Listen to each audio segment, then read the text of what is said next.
सभी भाइयों को जय प्रभु जी की जय गुरुदेव।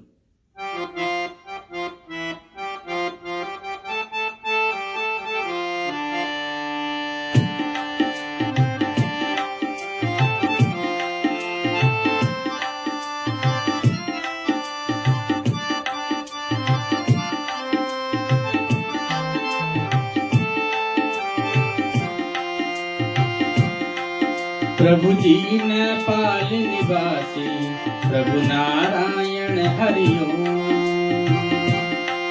प्रभु जी नेपाल निवासी प्रभु नारायण हरि ओम। प्रभु जी घट घट के वासी प्रभु नारायण हरि ओम। प्रभु जी नेपाल निवासी प्रभु नारायण हरि ओम। प्रभु जी नेपाल निवासी प्रभु नारायण हरि ओम। प्रभु जी घट घट के वासी प्रभु नारायण हरि ओम। प्रभु जी नेपाल निवासी प्रभु नारायण हरि ओम।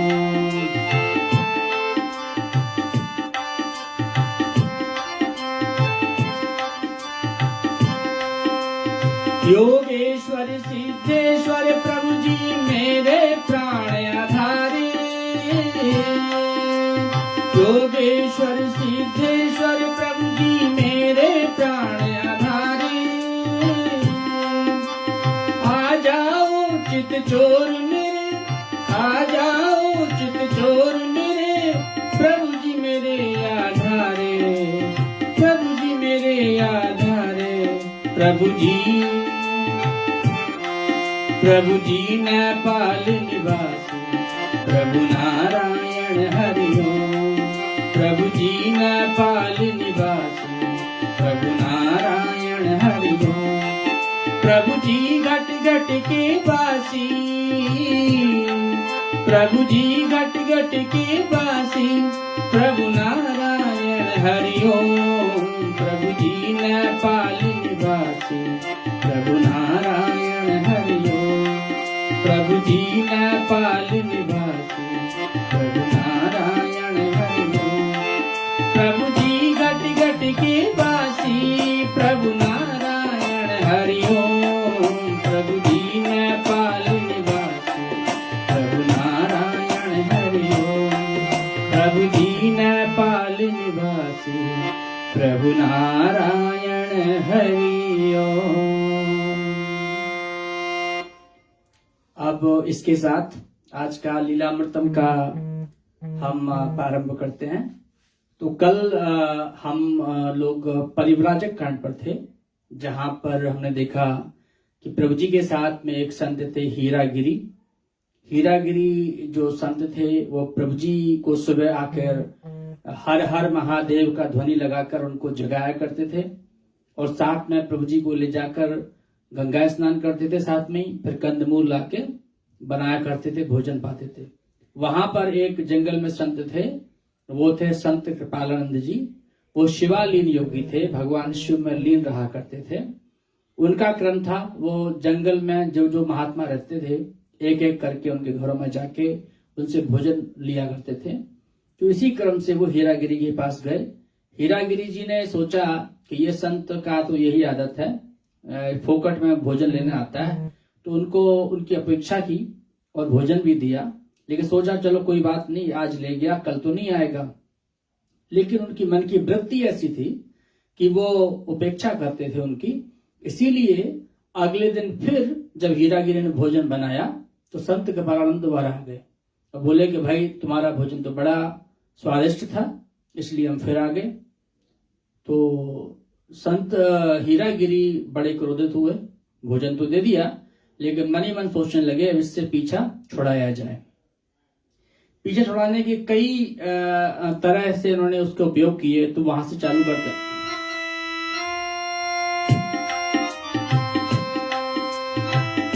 हम कल शीघ्र बनावे खाना, आवे वह मध्याह्न में जाना। जब वह पाखंडी यहाँ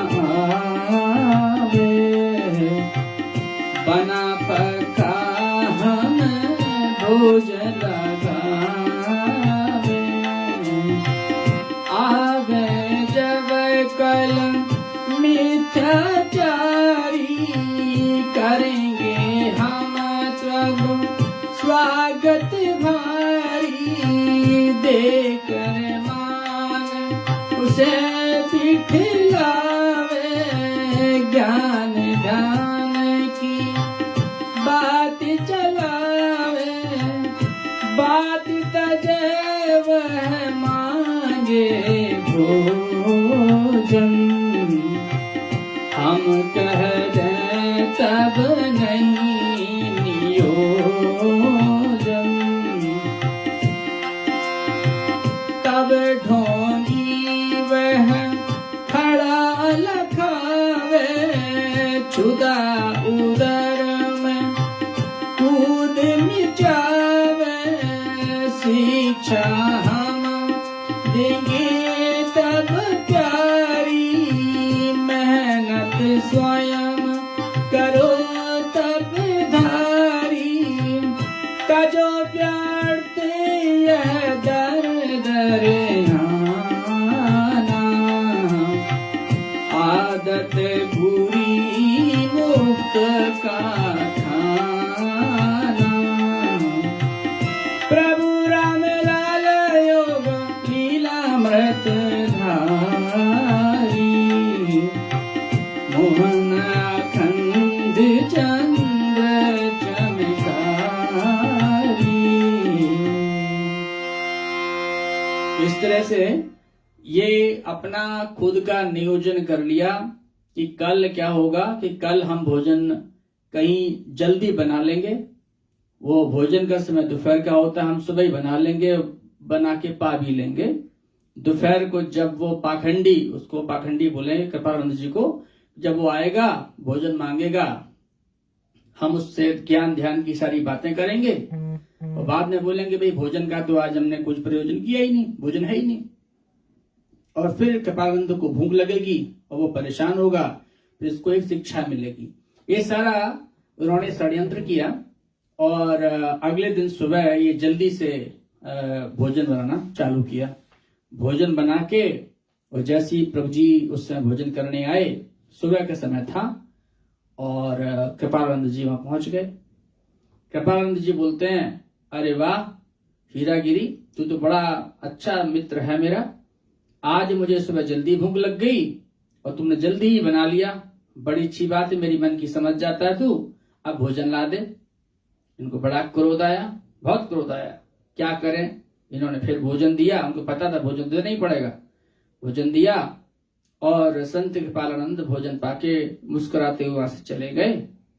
और हीरागिरी को बड़ा क्रोध कि आज की हमारी युक्ति फिर फेल हो गई, अब क्या करें। तो इस तरह से उनको लगा कि अच्छा आप कोई दूसरी युक्ति बनाते हैं। तो दूसरी युक्ति वो सोचते रहे, रात्रि भर सोचते रहे कि क्या करें क्या नहीं करें। इन्होंने क्या किया कि अच्छा अगले दिन हम भोजन अपने स्थान पर नहीं बनाएंगे। तो ये अगले दिन अपनी कुटिया से बहुत दूर किसी जंगल, घनघोर जंगल में गए। प्रभु जी को बोले, अब तुम मत आना मेरी कुटिया पर, मैं भोजन खुद तुम्हारे पास ला दूंगा। और ये कहीं दूर किसी जंगल में चले गए, वहां भोजन पकाया, सोचा कि चलो ये तो कुटिया में आएगा तो कुटिया में तुम्हें मिलूंगा नहीं। तो अगले दिन जब इन्होंने भोजन बनाया और जैसे ही बना के वो भोजन लेकर चलने को हुए, संत कृपालानंद प्रकट हो गए। बोले, वाह बड़ा अच्छा मित्र है तू, तुमने समझ लिया कि आज मैं यहीं पर ध्यान में बैठा हूं, मेरे पास में ही तुमने भोजन बनाया आके, चलो कोई बात नहीं, बहुत अच्छी बात है, भोजन दे दे। इनको बड़ा क्रोध कि देखो, फिर ये उससे बोले कि अरे तू संत कहीं का नहीं है, तू तो केवल ध्यान भोजन का ही करता है, जहां भोजन मिलता है बस अपना गिद्ध की तरह आंख लगाता है और पहुंच जाता है। संत कृपालानंद कुछ नहीं बोले, मुस्कुराते हुए बोले भोजन ला। ये भोजन दिए और चले दिए। ये बड़े मुंह लटकाते हुए प्रभु जी कुटिया पर आए, प्रभु जी को भोजन दिया और बोलने लगे, तो आज भी मेरी युक्ति वो फेल कर गया। बड़ा क्रोध, इनको कभी रात को नींद ना आए। तो इस तरह से ये समझ नहीं पाए कि ये बीतराग योगी हैं। उनके बारे में प्रभु जी ने क्या लिखा,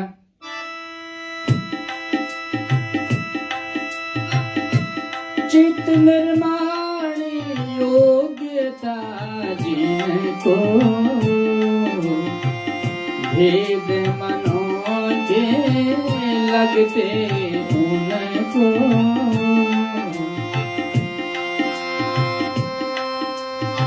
शिवालीन अवधूत निराले योगी दिग्गज शक्ति वाले शिवलयता परिपूर्ण पाई शिव शक्ति सब उनमें आई अपना मन चित अहम मिटावे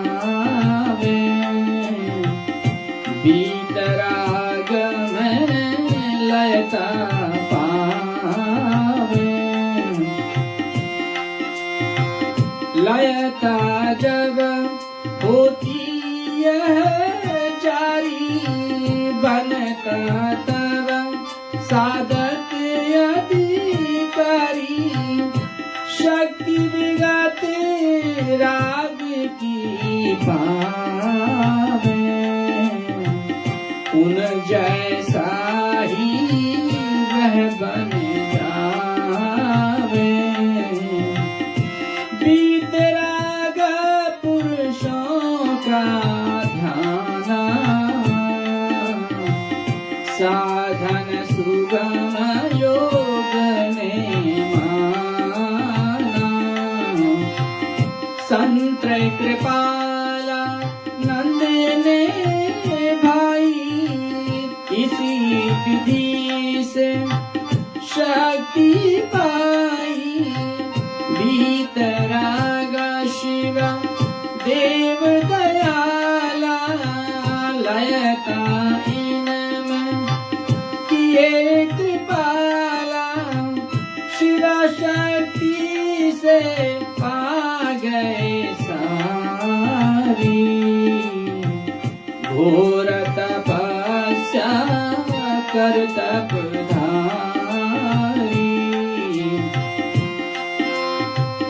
सकल सिद्धियों के शिव दाता योगेश्वर परिपूर्ण विधाता बीतराग शिवा पुरुष मानी योग प्रवर्तक अघड़री दानी शिवमय लय रहने के कारण बने कृपाल सिद्ध उदाहरण हीरागिरी यह भेद न जाना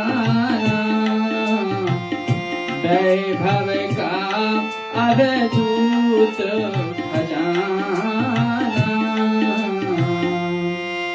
तो इसमें प्रभु जी की कृपा से कुछ उल्लेख है कि किस तरह से जिन लोगों को चित्त निर्माण की योग्यता आ जाती है, जो अपना चित्त बना के अपने चित्तों से हजार चित्त बना लेते हैं, कई तरह तरह के काम करते हैं, उन योगियों को बड़े आराम से दूसरे के मन में क्या चल रहा है वो बड़े आराम से उनको पता रहता है। और ऐसी योग अवस्था बहुत सारे जो साधक हैं जो समाधि अवस्था में प्रवेश कर जाते हैं उनको हो जाती है। तो जो हीरागिरी मन में सोचता था वो संत कृपानंद को पता रहता था और वो उसी की शिक्षा देने के लिए बार बार उनसे भोजन के लिए आते थे कि किसी भी तरह इसका क्रोध, इसका कष्ट दूर हो जाए और ये संत वृत्ति का हो जाए। आगे इसमें एक अच्छी बात बोली कि जैसे हमारे योग मार्ग में समाधि प्राप्त करने के कई उपाय हैं, उनमें एक उपाय जो सबसे सरल बोला जाता है, बीतराग पुरुषों का ध्यान करना। बीतराग पुरुष कौन होते हैं? जो सचमुच में सदगुरुदेव हो, सदगुरु हो, जो शक्तिवान हो, पूर्णता को प्राप्त हो, ऐसे गुरु का ध्यान करना, भगवान राम का, भगवान कृष्ण का, भगवान शिव का ध्यान करना, ये सारे बीतरागी पुरुष हैं। माँ दुर्गा का ध्यान करना, ये सारे बीतरागी भगवान के जो भी स्वरूप हैं वो बीतराग पुरुष हैं, उनका ध्यान करना।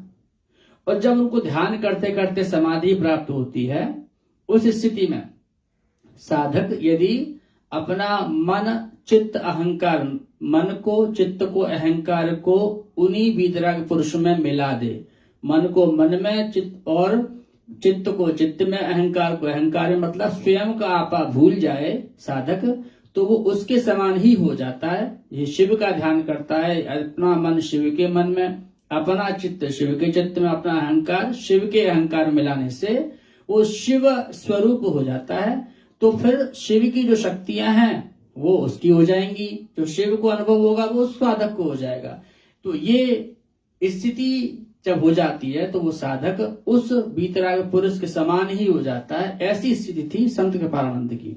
ये शिवालीन योगी थे, भगवान शिव की सारी शक्तियां इनके पास थी और इसी वजह से सारी ऐश्वर्य, योग ऐश्वर्य जो भगवान शिव का है, भगवान शिव पूर्ण योगी हैं, महायोगी हैं, तो उनकी जैसा पूरा ऐश्वर्य इनके पास था। और ये जो सिद्ध पुरुष उस जंगल में रहते थे ये पहचानते थे, इसी वजह से वो संत कृपानंद का आना, उनकी कुटिया में आना अहोभाग्य मानते थे, उनका स्वागत करते थे। पर ये हीरागिरी, इनको कोई ध्यान अनुभव ज्यादा था नहीं, तो ये उनका योग ऐश्वर्य को समझ नहीं पाए और ये उनसे द्वेष करते रहे। तो इस तरह से अब आगे घटना होती है। आगे अब क्या घटना होती है कि जब इनको क्रोध करते करते सारा प्रयोजन इन्होंने किया और सारा प्रयोजन उनका खाली हो गया, क्योंकि हीरागिरी जहां भी भोजन बनाते, छिपके बनाते, समय के विपरीत बनाते, हर समय हीरागिरी को सामने कृपानंद आ जाते थे। तो इस तरह से इन्होंने फिर एक दिन काफी क्रोध हुआ, तो इन्होंने सोचा क्यों ना अब इसका अपमान हम करें, अपमान करके इसको जो है शिक्षा दें। तो अपमान कैसे करेंगे?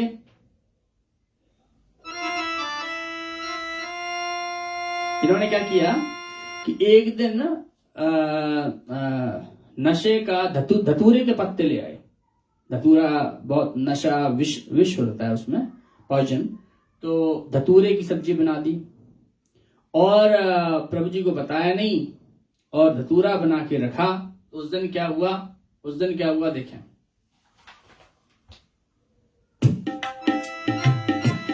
कुटिया पर अवधूत पधारे, हीरागिरी से वचन उचारे, लाओ पूज हमारा भागा, द्वंद छुड़ा का उदर में जागा। श्री प्रभु जी भी तभी पधारे, आज थे वे हीरा से न्यारे, जैसे ही अवधूत जी आए, स्वागत कर हीरा हरे साए। हीरागिरी ढोंग कर रहा है, स्वागत कर रहा है अवधूत जी का। आसन दीना तुरंत बिछाई, प्रभु जी एक तरफ से भाई। हे अवधूत भेद सब जाने, मंद मंद लागे मुस्काने, बोले तब हीरागिरी वाणी, भूखे हो तुम कृपा निधानी, रुचि कर तब हित साग बनाया, कहीं न ऐसा होगा खाया, कुल का कुल था साग परोसा, मन में करके यही भरोसा, सकल साग यह भूखा पावे,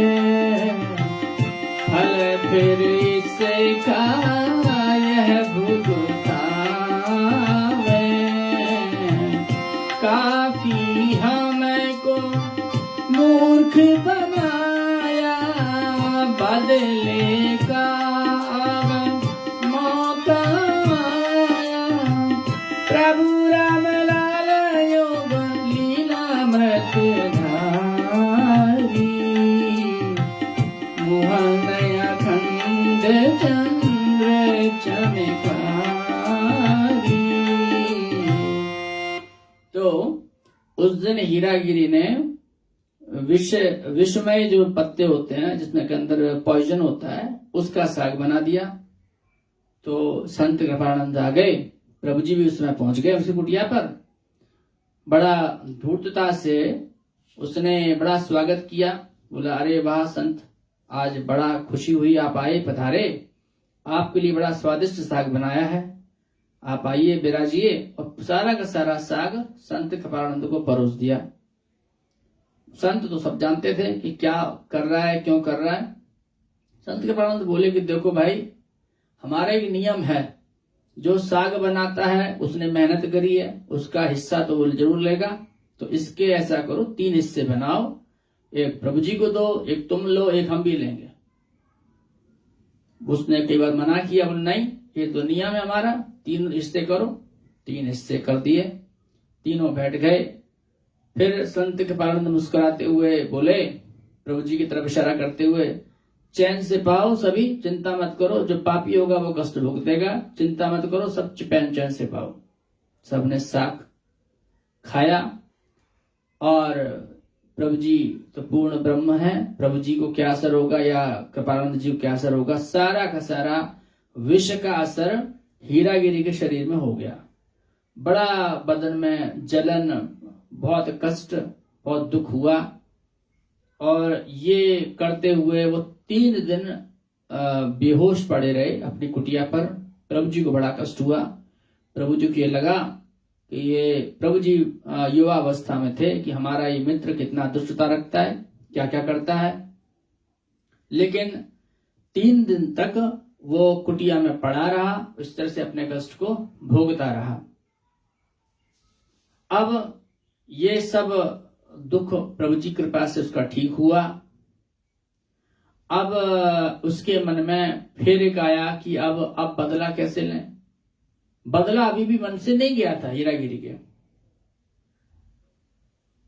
तो उसके मन में तभी भी था कि नहीं, हम कोई ना कोई जो है उत्पात, कोई ना कोई इससे बदला लेंगे। फिर क्या करते हैं देखो,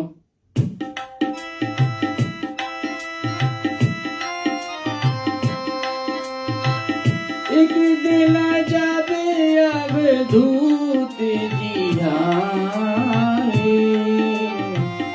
गिरी आसन पर भोजन पाए। हीरागिरी की मन की जानी, बोले श्री अब धूत सुजानी। आसन कुटी तुम्हारी लाऊं, आज समाधि यहीं लगाऊं। मत अब कोई उत्पात मचाना, बिन कारण मत हमें सताना। वरना फिर पछताएगा अगर किया उत्पात। राग द्वेष से बाजिया त्याग लगानी घात।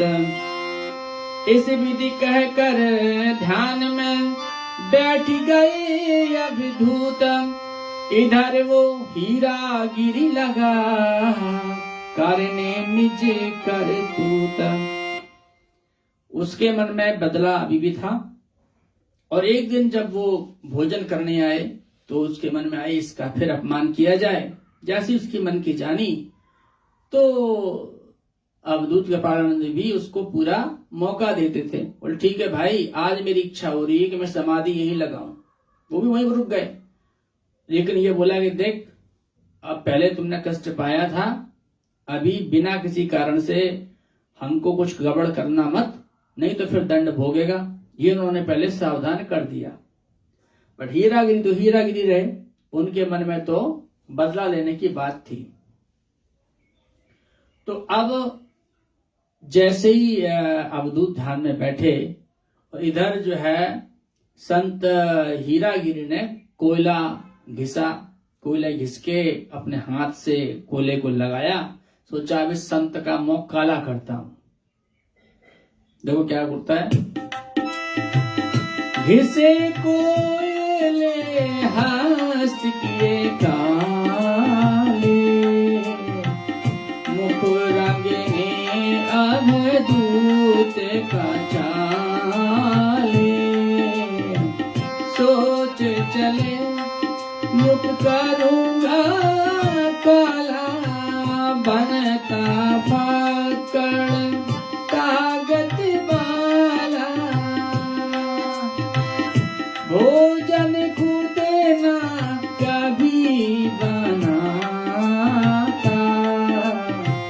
गिरता पका पकाया खाता, मुख इसका अब करूंगा काला, लगेगा तब विचरण पर ताला, आनन मस्तक देख के काले, हंसे संत सब जंगल वाले, प्रभु राम लाल योग लीलामृत धारी, मोहन अखंड चंद्र चमत्कारी,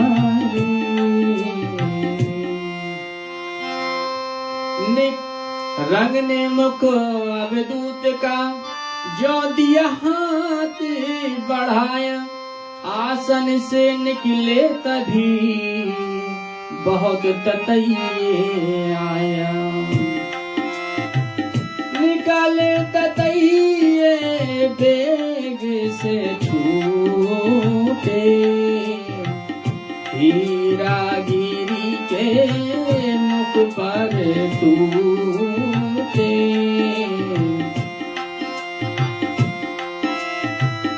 थी सेना भिरणों की भारी, मंदमती पर टूटी सारी,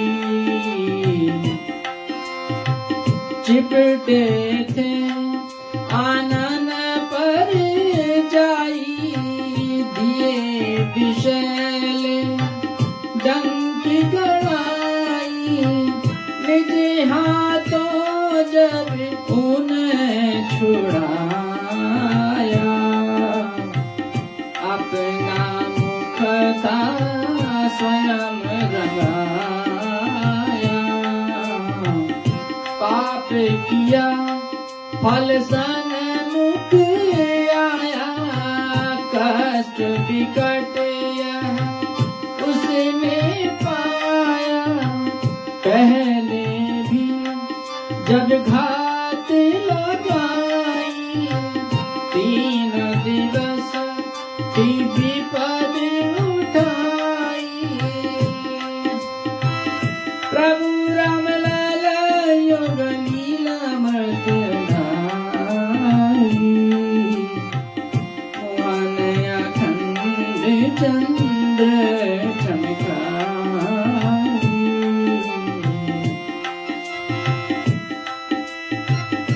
तब श्री प्रभु जी वहाँ पधारे,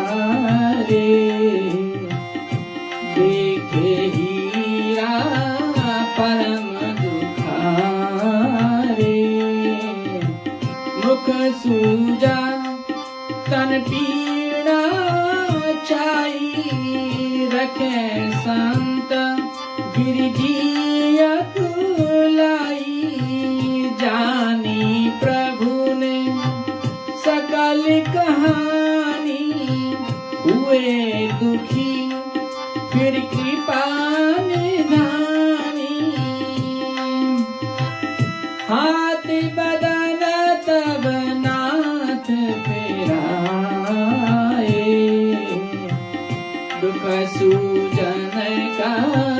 कूप मिठाए।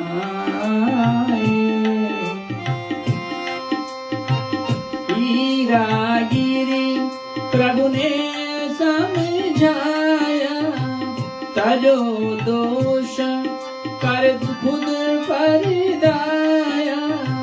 दंभ द्वेष तज लोभ क्रोधा, सकल हर मुनि जन का बोझा। जो नर नहीं ये तजे बेकारा, पशु समान वो जीव बेचारा।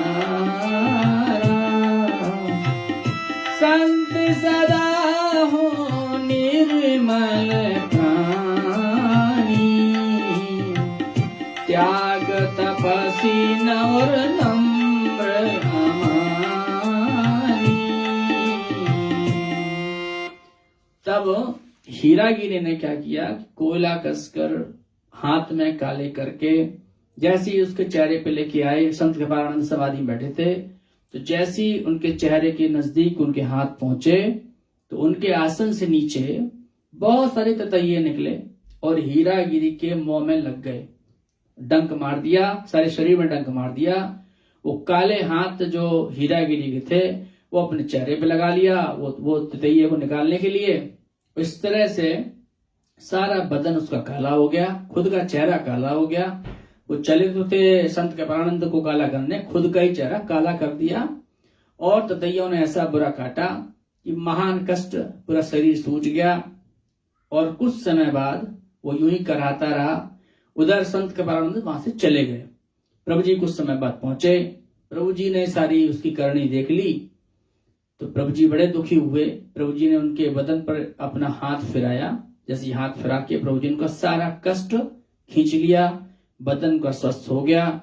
फिर प्रभु जी इनको सिखा रहे हैं। प्रभु जी कह रहे हैं कि देखो भाई हीरागिरी, तुम अब मेरी बात मान जाओ, अपने पर खुद पर ही दया कर लो, अब ये उत्पात करना बंद करो। प्रभु जी इनको सिखाते हैं, बोलते हैं उपदेश में कि देखो जो दंभ, द्वेष और लोभ, जो घमंड अहंकार करते हैं, दूसरों से विद्वेष, बदले की भावना रखते हैं, क्रोध रखते हैं, लोभ करते हैं, वो तो पशु के बराबर हैं। तुम तो संत हो, यहाँ पर घर बार सब छोड़ के तुम तपस्या के लिए आए हो, तो ये सब मन से निकाल दो। यही संतों का गुण होता है, ये छोड़ो और विनम्र बनो, स्वभाव से तपस्वी बनो। प्रभु जी इस तरह से उनको बार बार उपदेश देते रहे। प्रभु जी ने खुद ही फिर उनको सारा संत कृपानंद के बारे में बताया।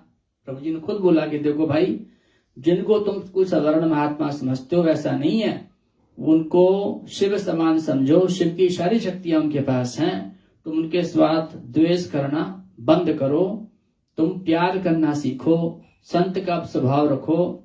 जब तुम मन में प्रेम बढ़ाओगे, ये द्वेष छोड़ोगे, तो तुम पर बिल्कुल कृपा होगी। और प्रभु जी ने आगे उपदेश दिया,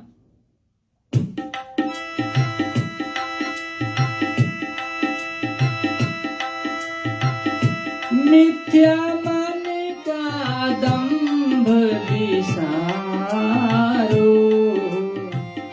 योग ध्यान उर स्वयं में धारो। विद्या योग दिव्य अविनाशी, 84 की कटती फांसी। चंचल मन एकाग्र बना कर, बाह प्रति से अलग हटा कर, लक्ष्य धारे कुछ इसे टिकाओ। हरि सुमिरन में इसे लगाओ।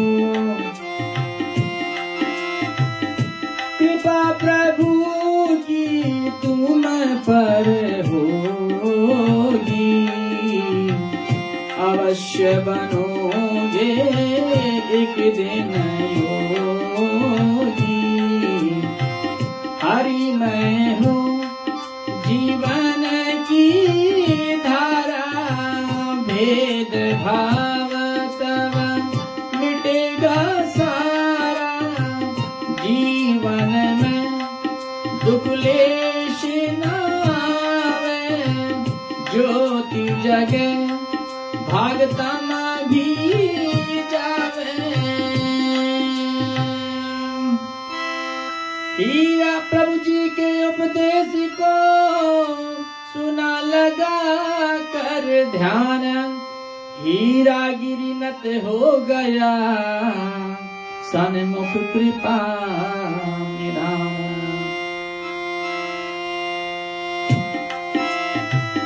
प्रभु आसन हीरा गिरिया,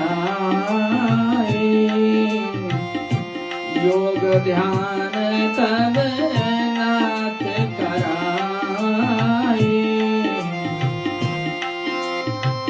कृपा की वर्षा करी थी भारी, दिव्य ध्यान हुआ संत का जारी, घंटों बैठे ध्यान लगाते, तन मन की सब सुधि बिसराते, दिव्य लोक के दिव्य नजारे,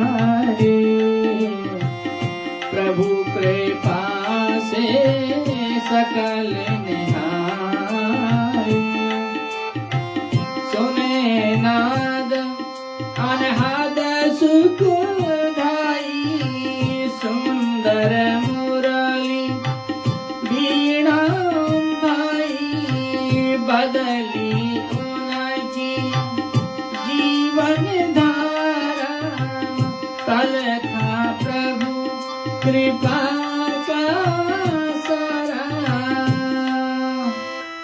प्रभु जी के संसर्ग से लगे थे घुलने पाप, हीरा गिरी करने लगे ध्यान समाधि आप, लेकिन जाता देर से चित्त का मूल स्वभाव, उठे समाधि से तभी आता पुनि वह भाव।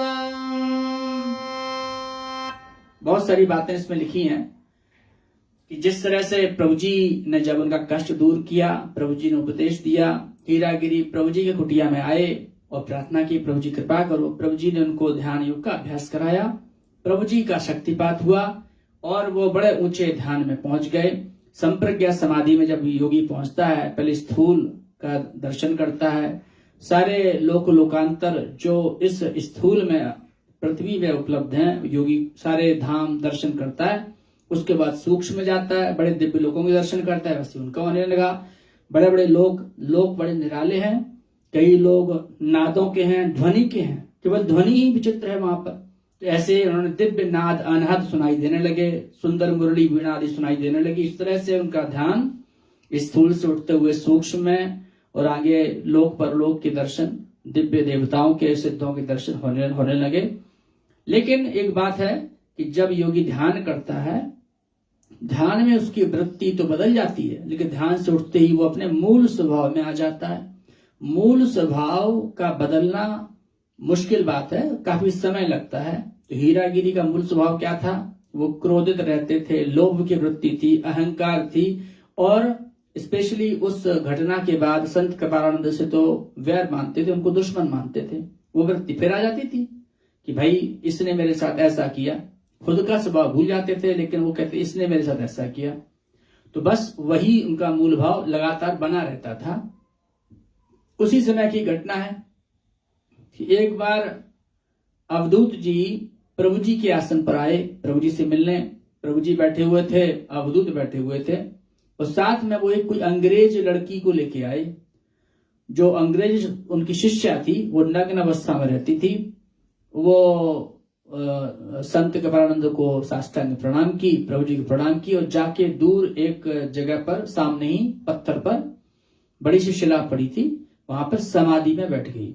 और प्रभु जी, संत कृपानंद, हीरागिरी तीनों बैठे थे प्रभु जी कुटिया पर। तो प्रभु जी उनसे चर्चा करने लगे। अचानक हीरागिरी के मन में फिर वही क्रोध आया।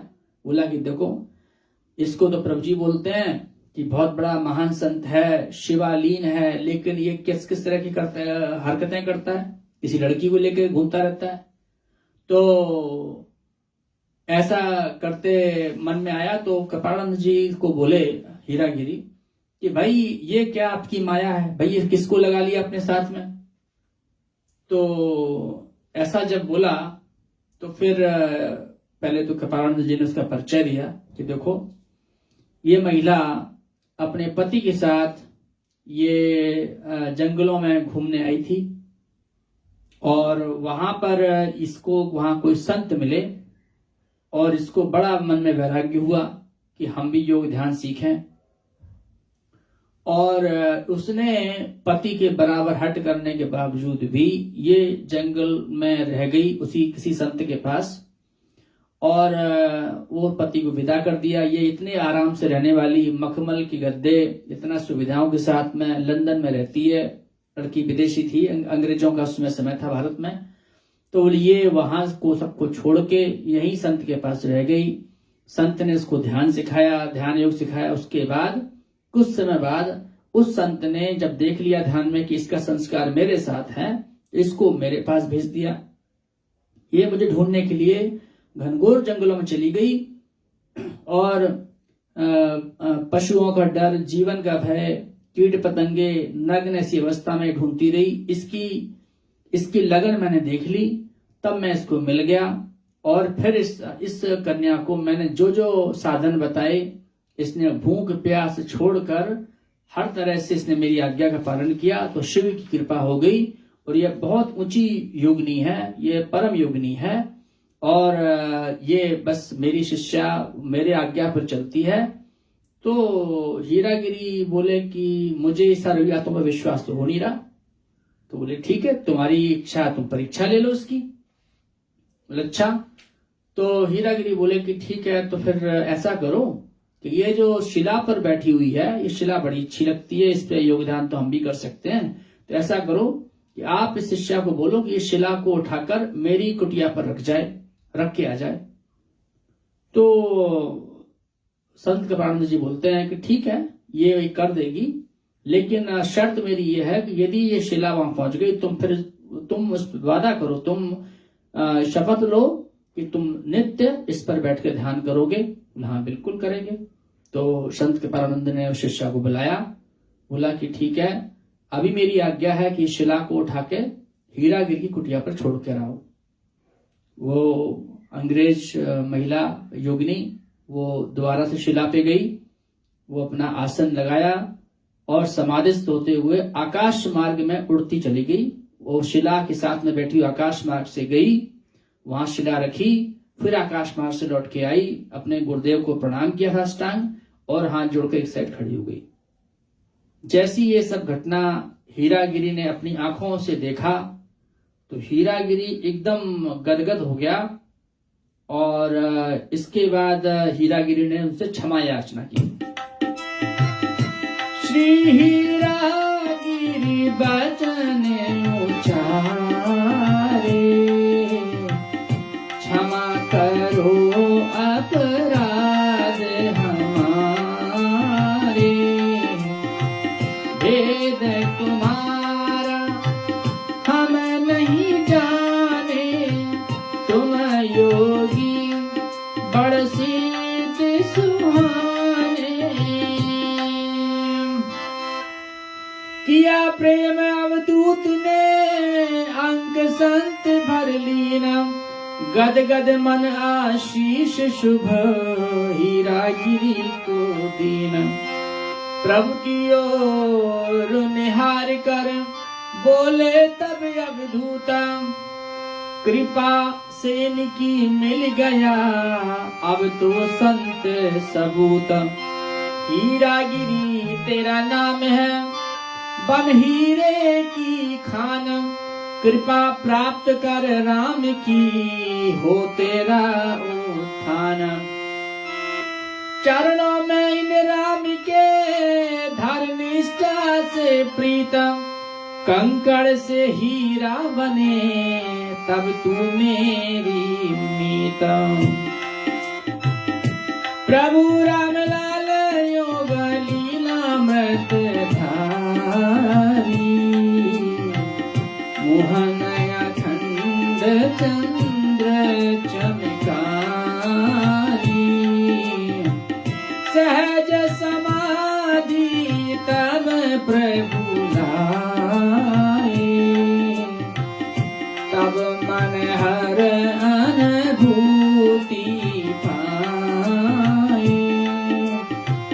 दिव्य पुरुष एक सना मुख देखे, आयु दीर्घ वृद्धवती पेखे, ऊंचे कंध वृषभ की नाई, भौं लटक अधरन तक जाई, चिमटा करती दीर्घ जटाएं,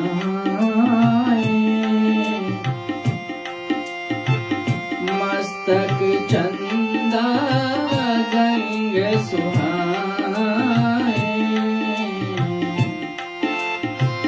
पुरुष प्रभु की ओर निहारे, विकट तेज के कुंज दुलारे, जग मर्यादा बस तुम स्वामी, खोज में जिनकी अंतर्यामी, हम और तुम में फर्क न कोई, भेद करें सो दुर्जन होई। तुम खुद पूर्ण पुरुष सब ध्यावे, तब भक्ति कर्मों की पावे, फिर भी यह तुम्हारी प्रभुताई, गुरु धारण की इच्छा पाई। हमायोगी नेपाल निवासी, सभी जनों के घट घट वासी, कब तुम कभी उधर को आवो, पावन वह भूखंड बनाओ, लेंगे हम खुद पता तुम्हारा, है सब यह दायित्व हमारा। इतना कह कर हो गए सतगुरु अंतर ध्यान, भानु कोटि सम तेज था आनंद दिव्य महान। श्री प्रभु जी कुछ काल तक करके वहाँ निवास, ब्रह्मपुरी को छोड़कर चल दिए जगन निवास।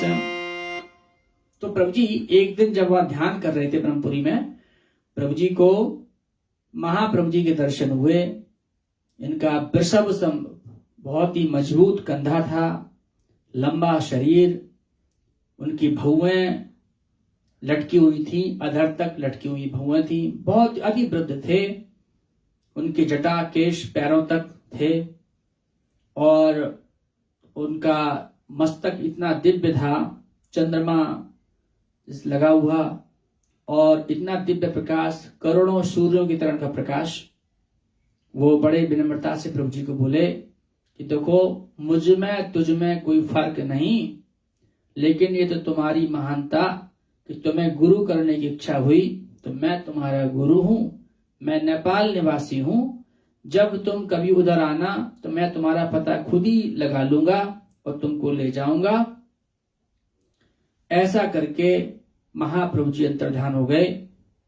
एक बात इसमें जो सत्य लिखी है वो ये कि श्री प्रभु जी और श्री महाप्रभु जी में कोई अंतर नहीं। हमारे महाप्रभु जी स्वयं ओंकार को बनाने वाले हैं, ओम तत्व को बनाने वाले हैं। ब्रह्मा विष्णु सभी उस ओंकार के अंश हैं, वो ओंकार को बनाने वाले हैं।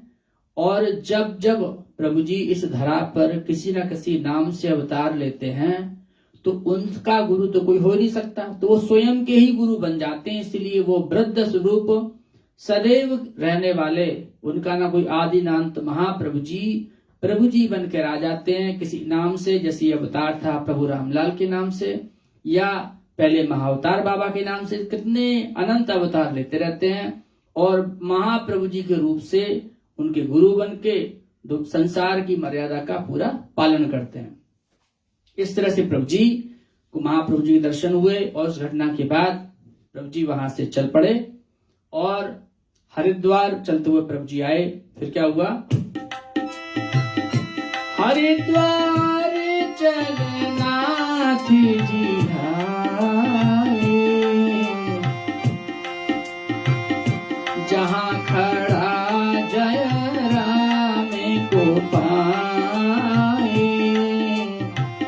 प्रभु पितु का शीश था प्यारा, मन में बही बैरागी की धारा।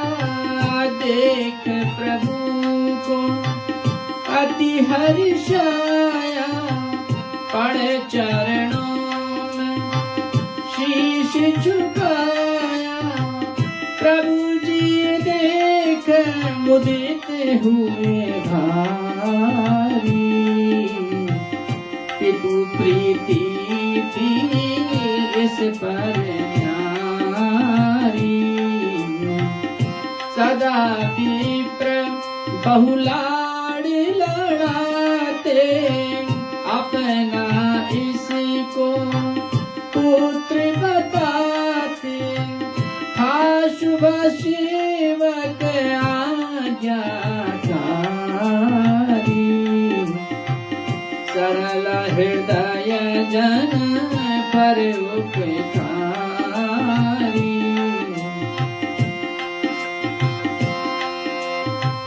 सुंदर अवसर आज वो आया, खड़ा सामने प्रभु को पाया।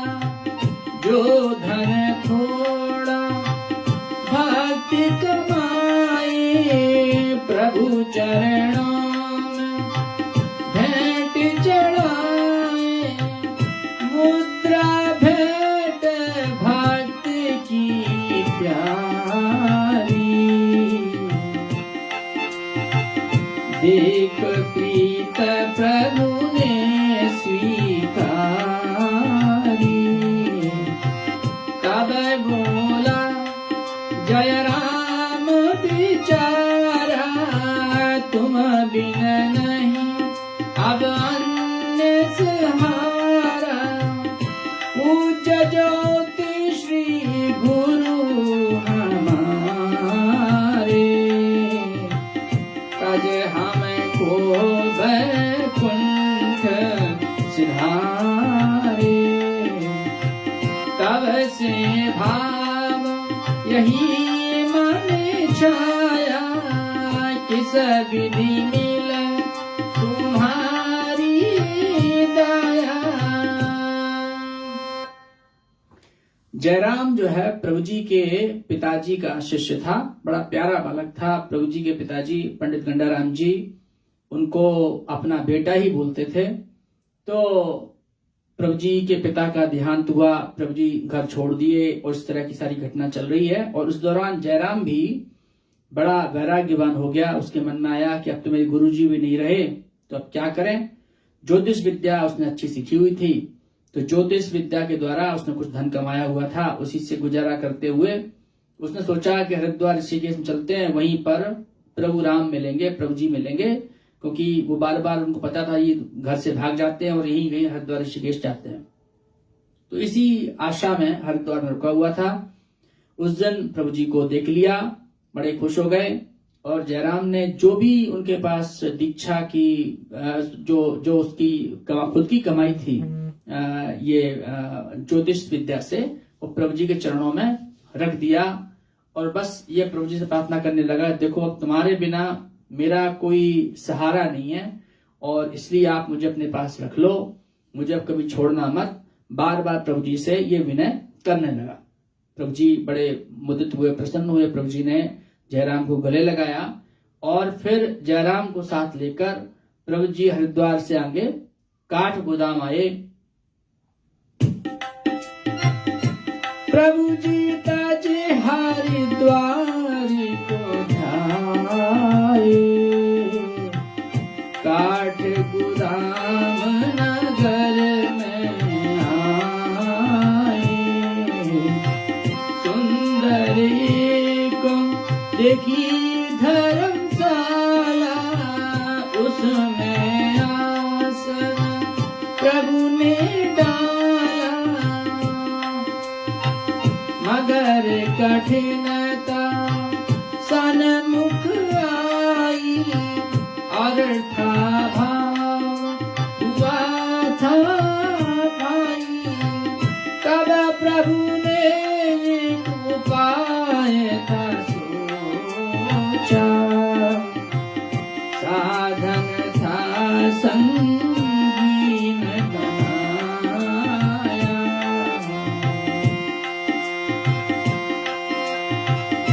विज्ञापन तब लिखा था भाई, दुखिया जन को जो कठिनाई,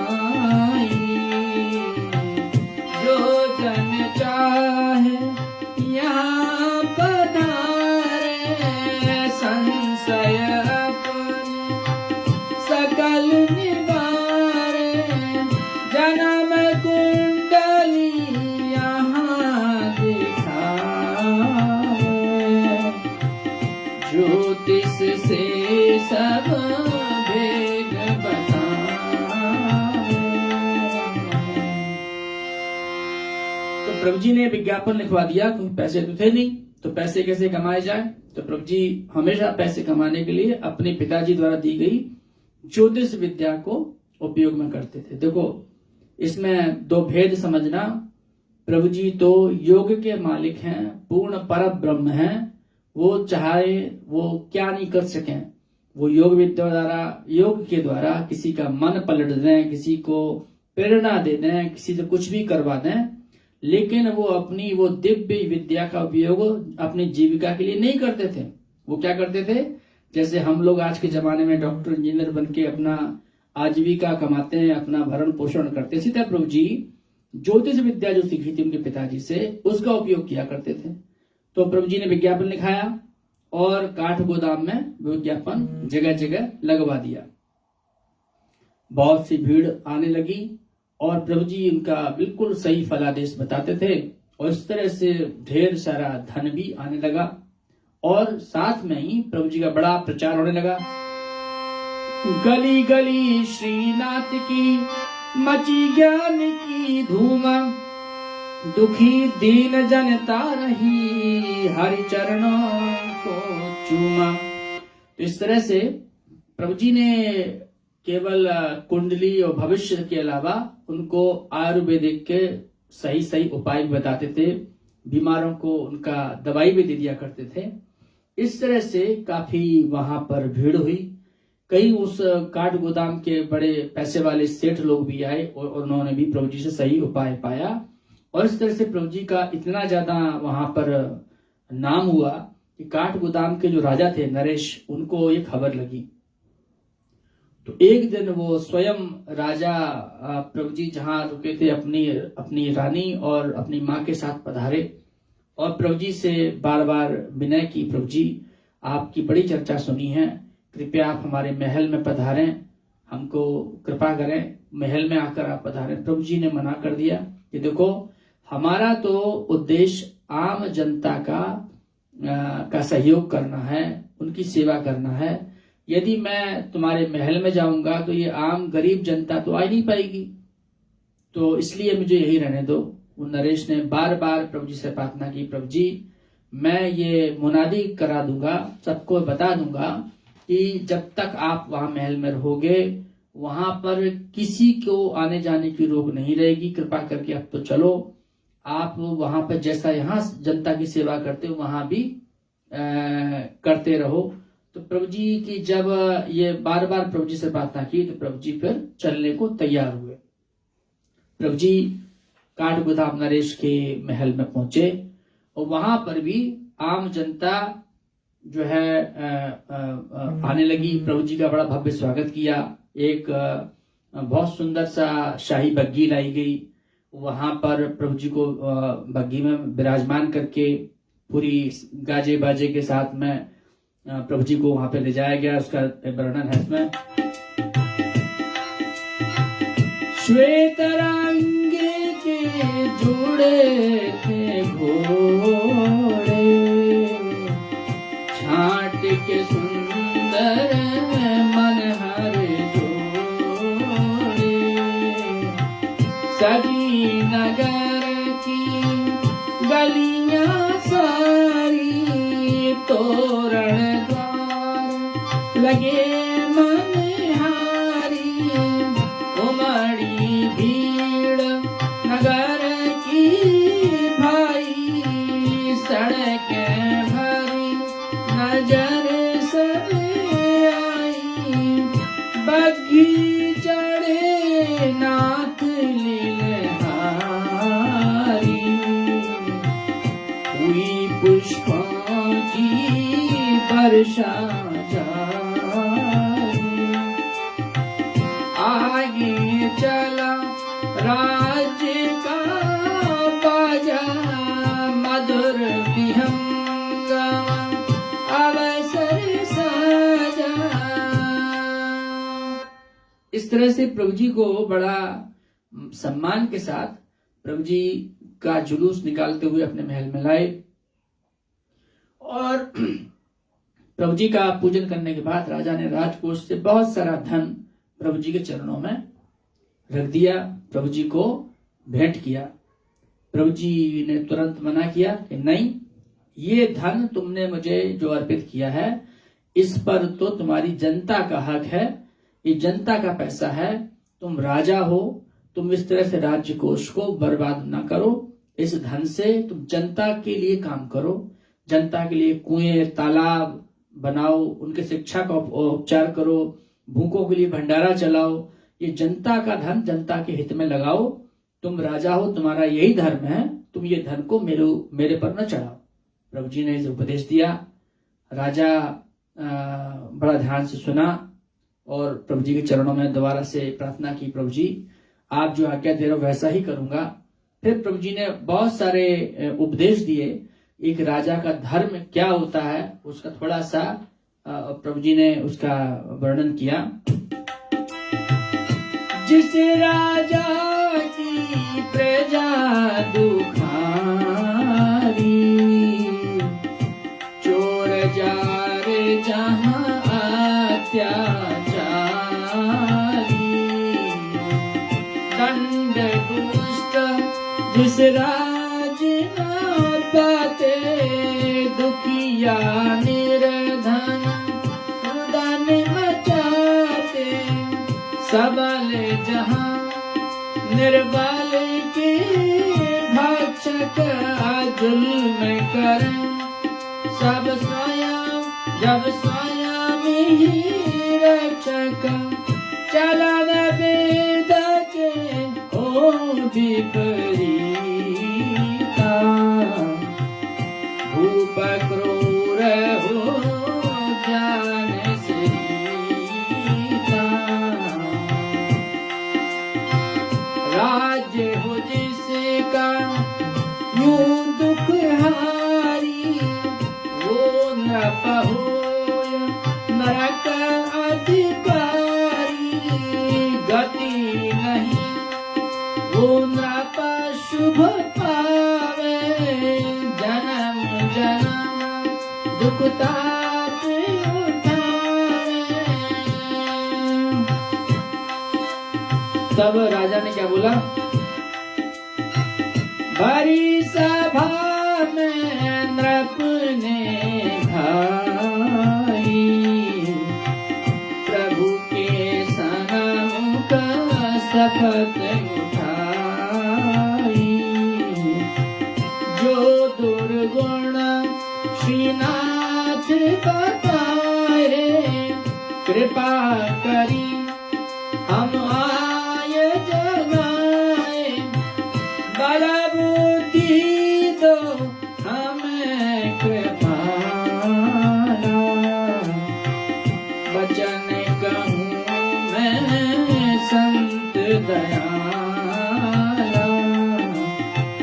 वेद नीति से राज चलावे, जितना हो सब यतन करावे।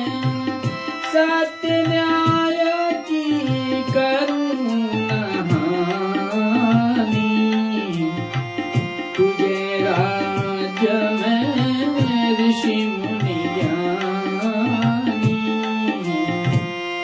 तो प्रभु जी ने सारा पहले बताया कि जिस जिस राज्य में राजा लोग अधर्मी हो जाते हैं, जहां पर दुखियों की मदद नहीं होती, लोग भूखे रहते हैं, न्याय नहीं होता है, और जहां पर रक्षक ही भक्षक हो जाता है, शासन ही जनता पर अत्याचार करता है, वहां का राजा नरक का भागी होता है।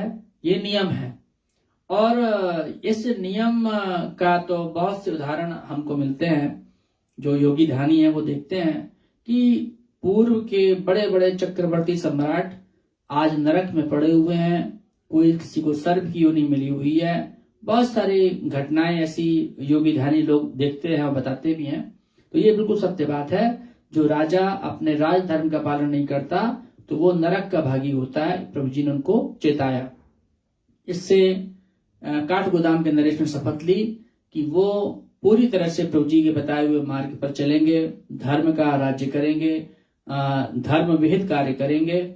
और सारे उन्होंने बहुत सारी यहाँ पर डिटेल में वर्णन किया है किस किस तरह से वो धर्म का अनुसरण करते हुए अपना राज्य का कार्य चलाएंगे। इस तरह से प्रभु जी बड़े प्रसन्न हुए, उनको आशीष दिया। और उसके बाद प्रभु जी का नित्य का कर्म वहां चलने लगा। उनके महल से बहुत से नगर के लोग आते थे और प्रभु जी से दवाइयां, चिकित्सा और उनका ज्योतिष का फल जो भी था वो पाते थे। एक दिन फिर क्या हुआ कि राजा की जो माँ थी वो प्रभु जी के पास आई और बड़े द्रवित होकर अपने आंखों में आंसू लेके प्रभु जी से बोली कि हे प्रभु, मुझे अपनी शरण में लो, अपनी शिष्या बनाओ। मैं जिसके लिए तरस रही हूं मुझे अंदर की ज्योति दिखाओ। प्रभु जी ने तुरंत द्रवित होकर उसको अपने सामने बैठाया और प्रभु जी ने शक्तिपात किया। जैसे शक्तिपात किया मूलाधार में उसका ध्यान लग गया। उन्होंने गणपति रिद्धि सिद्धि के साथ में दर्शन किए और वो रानी की राजमाता की कुंडलनी जग गई और वो अपने दिव्य अनुभव उसके जारी हो गए। इस तरह से कुछ दिन प्रभु जी वहां निवास किए और उसके बाद प्रभु जी ने राजा से बोला कि देखो अब समय काफी हो गया है, अब मुझे यहाँ से चलने दो। और प्रभु जी वहां से आगे चलने के लिए तैयार हुए। बहुत राजा और प्रजा बहुत दुखी हुई। प्रभु जी ने कहा देखो मुझे एक जगह रुक के नहीं रह सकता, और भी सारे कार्य करने हैं। तो सबने प्रभु जी को भावभीनी विदाई दी और प्रभु जी वहां से फिर चल पड़े। अब चलते चलते प्रभु जी का आगे घटना फिर आती है। प्रभु जी ने उनको आशीर्वाद दिया कि ठीक है, तुम जो है अपना राज्य का धर्म निभाना और वहां पर जो है तुमको सारा कल्याण तुम्हारे धर्म निभाने से तुमको मिलेगा। तुम धर्मित कार्य करो, योग ध्यान का जो विधि बताया वो करना। इस तरह से प्रभु जी ये आशीष देके वहां से आगे चल दिए। और उसके बाद प्रभु जी वहां से मुरादाबाद नगरी में आए। मुरादाबाद में कुछ प्रभु जी ने जयराम को भी योग ध्यान सिखाया। मुरादाबाद में कुछ समय प्रभु जी रहे। उसके बाद में वहां पर कई संत प्रभु जी से मिलने आते थे। तो वहीं पर एक किसी संत ने वन तीरथ, जो मुरादाबाद के आसपास का कोई जंगल है, वन तीरथ की घटना सुनाई। वो घटना बड़ी योग परक थी। प्रभु जी ने इसका विस्तार इसमें किया। तो वो वहां पर वन तीर्थ में एक कोई कृष्ण भक्त संत रहा करते थे और बड़े सिद्ध पुरुष थे वो। और उनकी घटना इसमें इस तरह से है।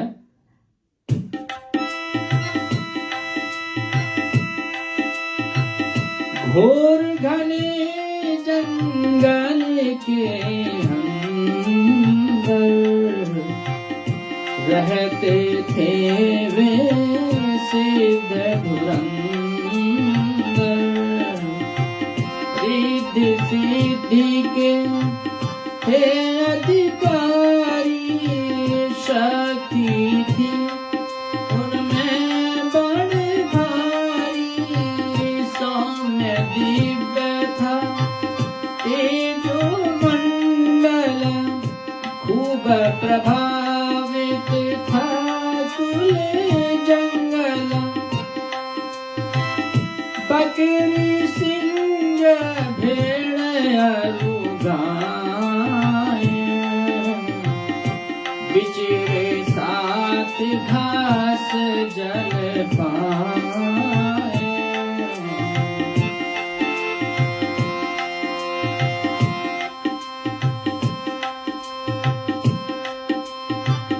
उन साधु ने एक दिन ठाना, शिव मंदिर एक यहाँ बनाना। हर महीना का करे पसारा, यह पूजा थल बने दुलारा। योग प्रवर्तक शिव भंडारी, आदि व्याधि के कारण हारी। दल मजदूरों का था बुलवाया, भूमि का वह भाग खुदाया।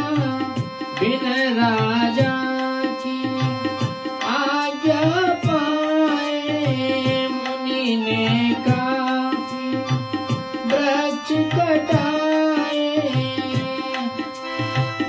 वन रक्षक दरबार में आया, नृप को समाचार बतलाया। तो वहां पर ये घटना हुई कि वो सिद्ध संत थे और उनका क्या प्रभाव था कि वो पूर्ण अहिंसा वृत्ति धारण रखते थे। उसके प्रभाव से उस जंगल में चाहे वो शेर हो चाहे हिरण हो, वो एक दूसरे को खाते नहीं थे, एक साथ पानी पीते थे। अहिंसक वृत्ति में वहां के जानवर भी रहते थे उस संत के प्रभाव से।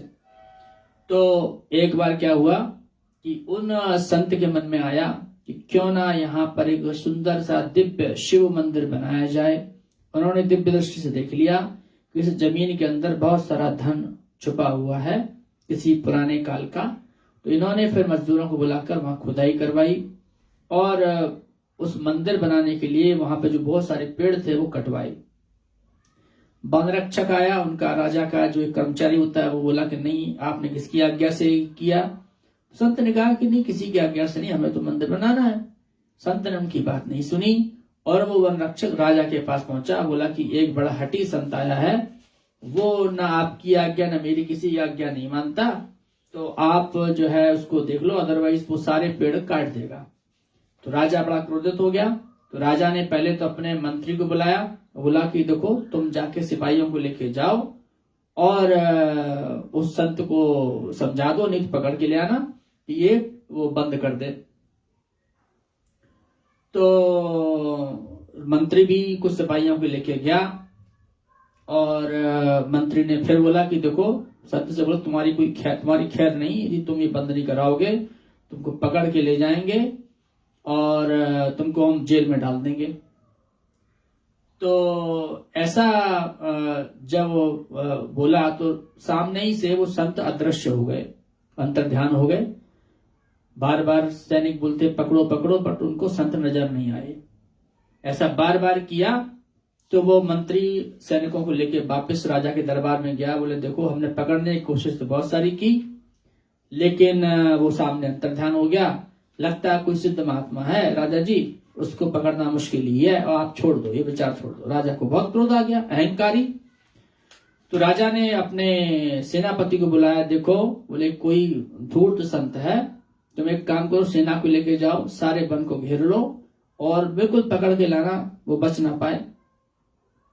तो सारे बंदूक लेके वहां पहुंचे और फिर वो सेनापति बोला कि देखिए अब आप चुपचाप चलते हो, नहीं चलोगे तो बहुत सारे गोली बम चलेंगे और यहाँ पे जितने ये मजदूर हैं ये मारे जाएंगे, आपके वजह से मजदूर मारे जाएंगे।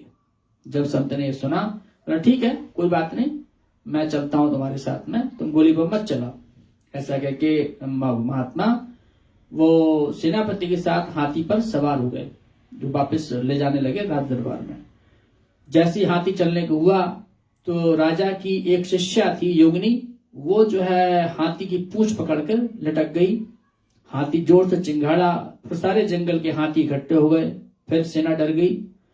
फिर संत ने ही उस योगिनी से कहा कि देख बेटी, इसकी पूंछ छोड़ दे, चिंता मत करो, हम अभी सुरक्षित आ जाएंगे। इस तरह से वो राजा के साथ में उसके दरबार में चले गए और जैसे ही राजा के दरबार में पहुंचे तो राजा ने उसको बोला कि अच्छा, राजा ने पहले तो काफी उसको गालियां दी कि तूने ऐसा दुस्साहस कैसे किया, बहुत सारे। उसके बाद में बोला कि अब ऐसा करो, इसको बांध के इसको जेल में डालो और उसको पीटो, तभी इसकी जो है अकड़ काम आएगी। तो वो लोग सैनिक थे, वो संत को ले जाके जेल के अंदर डाले और ताला डाल दिया। जैसे ही जेल के अंदर ताला डाला, संत अंतर्ध्यान हो गए। संत अंतर्ध्यान हो गए, अपने द्वारा भेजा, द्वारा पकड़ के लाओ। फिर वो पकड़ के लाए, फिर डाला, फिर अंतर्ध्यान। तब फिर सेनापति सबने कहा कि देखो राजा जी, अब आप इसका विचार छोड़ दो, ये कोई महात्मा है, सिद्ध पुरुष हैं, इनका इस तरह से पकड़ना ठीक नहीं। तो राजा के मन में भी वृत्ति बदली और राजा ने फिर उसका पकड़ना छोड़ दिया और इस तरह से संत का काम चलता रहा। जब पूरा वो भवन बन गया तो उसमें शिलाएं, छत के लिए शिलाएं रखनी थी।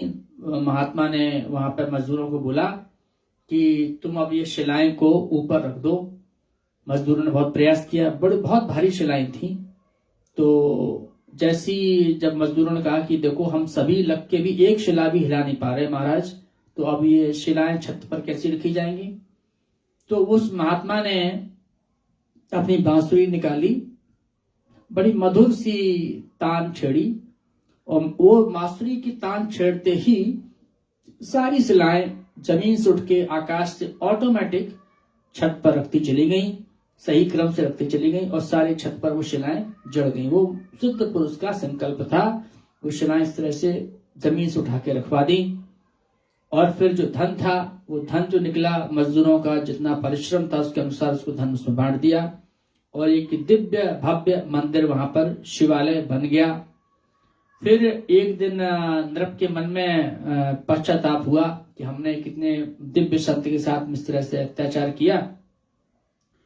तो वो जो है राजा महात्मा के पास पहुंचा और महात्मा जी को प्रणाम करके बोला कि हे भगवान, मैं मूर्ख हूं, मुझे माफ करो। करो भावना अपनी पूरी,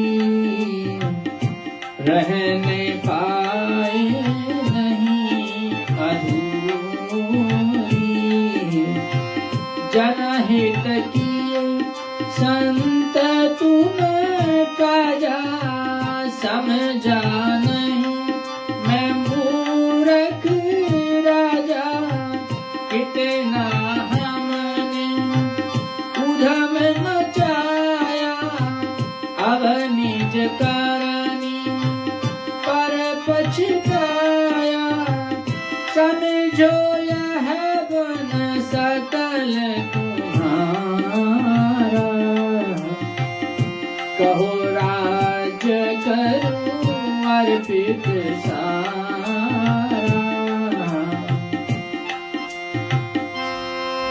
सुनकर राजा के वचन संत गए हर्षाय, दया धाम तब भूप ने भूप से बोले वचन सुहाय।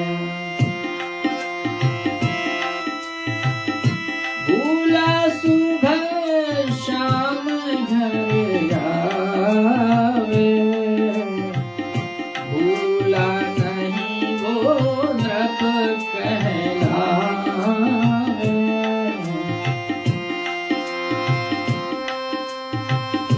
जब तू जग में भूप नहीं था, तब भी तो यह राज यही था। आगे जब तू नहीं रहेगा, जब भी तो यह राज रहेगा। इस कारण राजन राजधानी, कैसे तेरी यह राजधानी। कितने आए गए यहाँ से, पता नहीं थे कौन कहाँ से। रब यह जगत मुसाफिर खाना, पड़े एक दिन जग से जाना।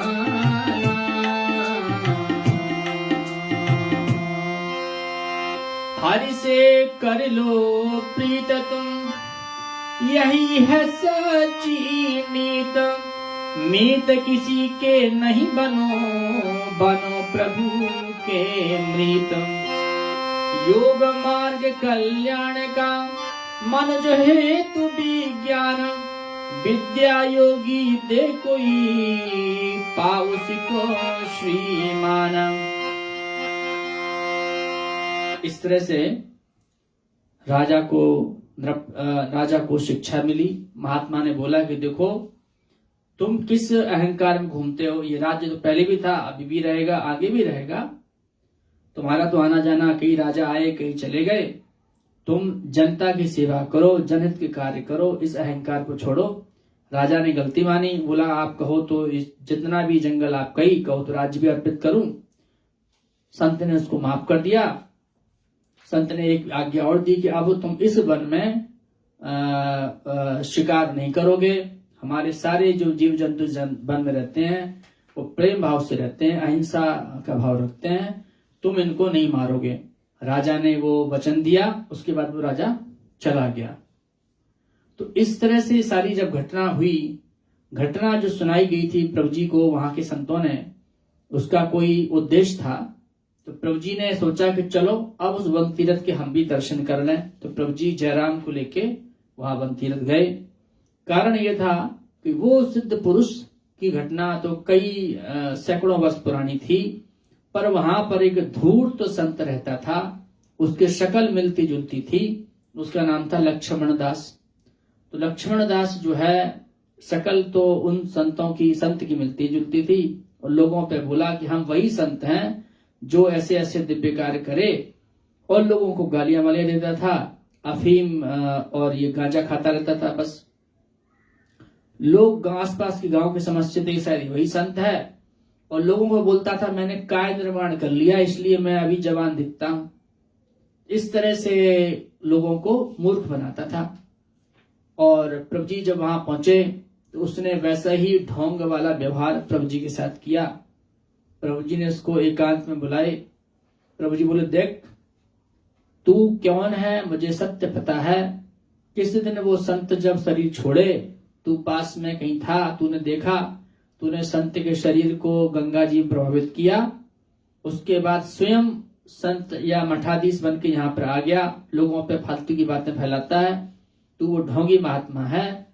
प्रभु जी ने उसको सारी बातें बता दी। जैसी प्रभु जी ने बातें बता दी, तो वो क्या किया, सुनकर लक्ष्मण दासे अति रहस्य की बात, प्रभु चरणों में पड़ गया जोड़ के दोनों हाथ। अब स्वामी यह भेद छिपाओ, लाज दीन की नाथ बचाओ, अति अपराध नाथ यह मेरा ढोंग रचा, यहाँ किया बसेरा, तुम्हें पारस की मणि कृपालु, लौह को कर दो स्वर्ण दयालु।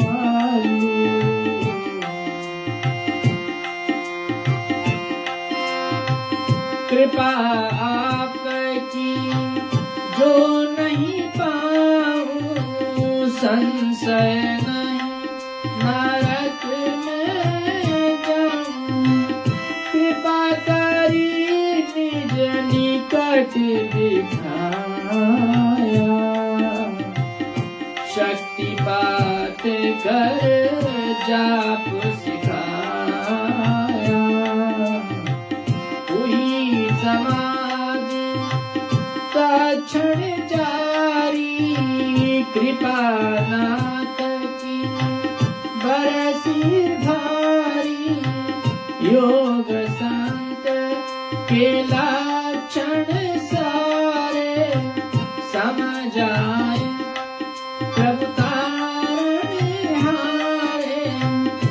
कर अभ्यास बनो बैरागी,